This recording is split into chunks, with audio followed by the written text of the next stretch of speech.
Hi class. So today we are talking about mood and denotations and connotations and how your word choice can change how someone perceives your writing or set the mood for a piece of literature. So if anyone remembers, a denotation is the definition of a word, what a word really means.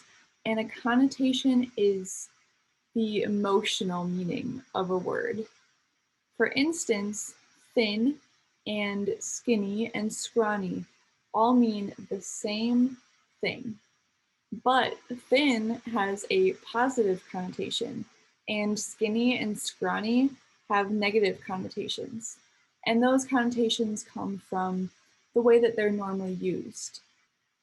So we have a few words from our book, To Kill a Mockingbird, and we're going to look at whether they have positive or negative connotations. So we have is satisfactory, alien, sojourn, and malevolent. So what do you think the connotation of each word is? Satisfactory means it's good enough. And usually this word is used in a positive way, right? Your work was good. It was what was expected. So I'm going to put a plus mark next to satisfactory. It was positive. The second word is alien. The definition, right, is usually like something extraterrestrial or in space. But an alien can also be used to describe a person who is foreign or not from the country. So you might call someone an alien and say they don't belong here. So that one has a negative connotation. So sojourn means truth. So it has a positive connotation with it. And malevolent means like bad or evil or with bad intentions. So that one is going to be a negative connotation. So connotations are a huge part of literature and setting the mood for the piece of literature. If an author uses words with negative connotations, it's usually going to mean something bad is going to happen, or the character has negative feelings towards something. So we're going to watch a video about mood. And during this video, there are times where it says to pause and think. And I would like you to pause this video whenever those pop up and really think those things through.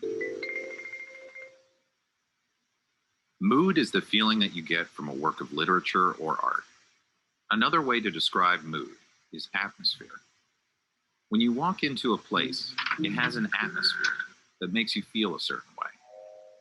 When you walk into a story, it too has an atmosphere that makes you feel a certain way.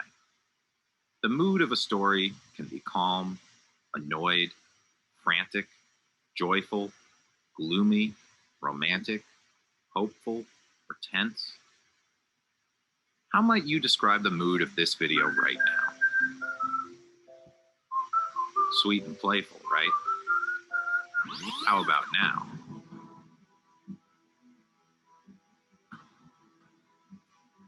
See how the music changes the mood? But authors can't use music in their writing. So what do they use? Word choice, imagery, and setting. Let's look at some examples. Listen to this sentence. The bloodthirsty lion stalked the savannah, hungrily eyeing the helpless creatures around him. Pay attention to the circled words. What mood do they create?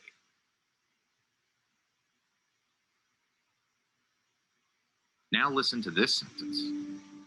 The majestic lion roamed the savannah, proudly gazing at the creatures around him. How has the mood changed? Which words helped create this mood? Good writers pull readers into the world of a story by using vivid language that appeals to the five senses. This imagery is crucial to establishing a mood. See if you can find the imagery in this sentence. The wooden bat slipped in Emily's sweaty palms as she stepped up to home plate, the sun glaring down on her like a harsh spotlight. The crowd's piercing howls and jeers caused her heart to pump in her chest. What mood did these images create?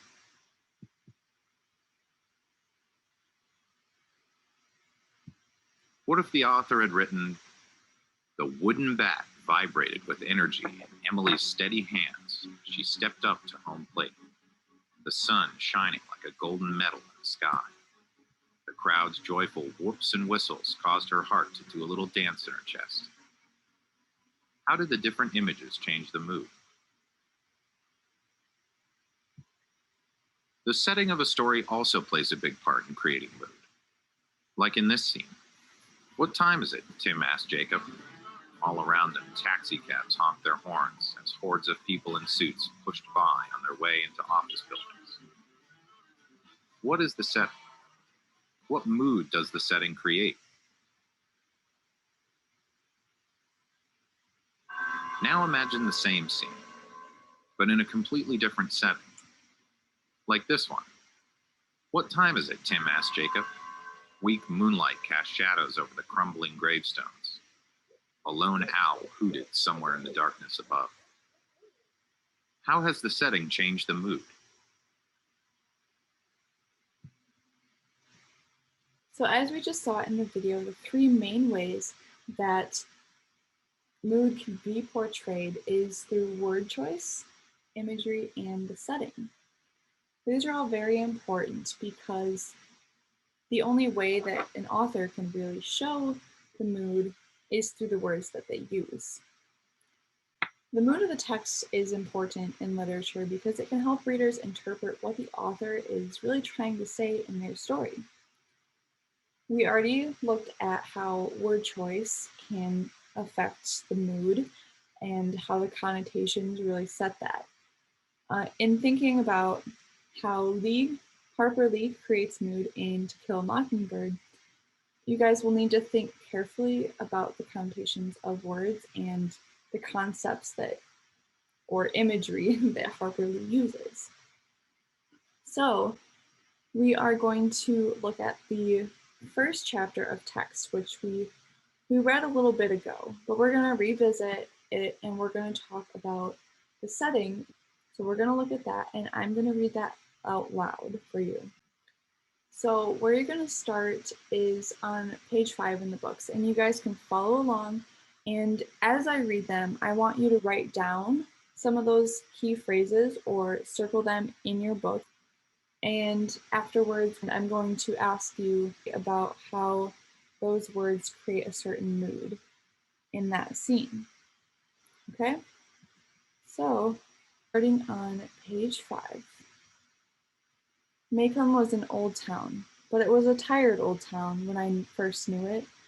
In rainy weather, the streets turned to red slop. Grass grew on the sidewalks.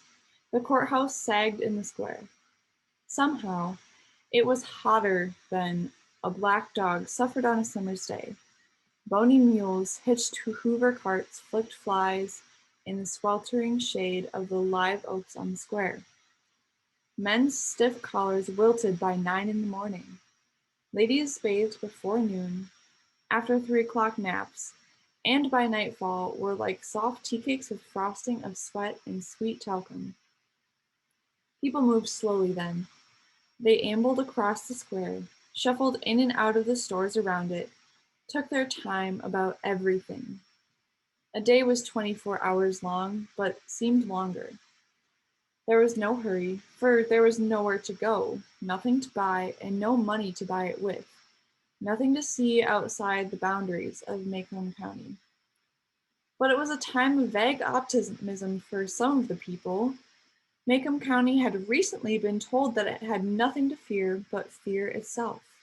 Now that we've read that part of the story aloud, I want you all to look at whatever you've circled in your book or the list that you've created and think, how did the words make you feel as the reader? Some things that I looked at in the setting or the imagery that Harper Lee used were the phrases, "make home is tired," and "the courthouse sagged." These words, or these phrases, these imagery of what make home is like, it gave me the feeling that things were slow where they lived and that people in that area were the same. And saying that the courthouse sagged tells me that the town is pretty old and maybe a bit run down. So we've talked about how words and their connotations and the imagery can say a lot about the setting that things take place in, but they can also say a lot about the actions that are actually happening. So I want you all to take time to reread the beginning of chapter 28. And while you read, I want you to take note of what mood you might be picking up on and circle any details or imagery or words that come up that you think contribute to the mood. So as you read pages 293 to 294, make sure to pay attention to those details. And after you're done reading, you can come back and keep watching the video. So you can pause here. So now that you have this little list of things, I want you to think about how they might contribute to the suspenseful mood of this portion of the text. Something that I picked up on specifically is when it described how the wind was growing stronger and the rain was coming. A storm was coming in during this part of the text. And I realized that's not just a physical storm. It's not just a real storm in the sky. It's also a figurative storm. It means more than what the words themselves say in the text. There is something dark and dangerous on the horizon for Gem and Scout. And we don't really know what that is yet in this part of the text, but we can tell through the words that Harper Lee chose to use that something is coming, and it kind of gets us ready for it. It gets us in that suspenseful feeling. So I want you to come up with 4 more things that the text said that really made it feel suspenseful. So I want you to make a list of those things and explain how those things contribute to the mood. And then I also want you to predict what happens after the attack. And as you write your prediction, I want you to choose a mood.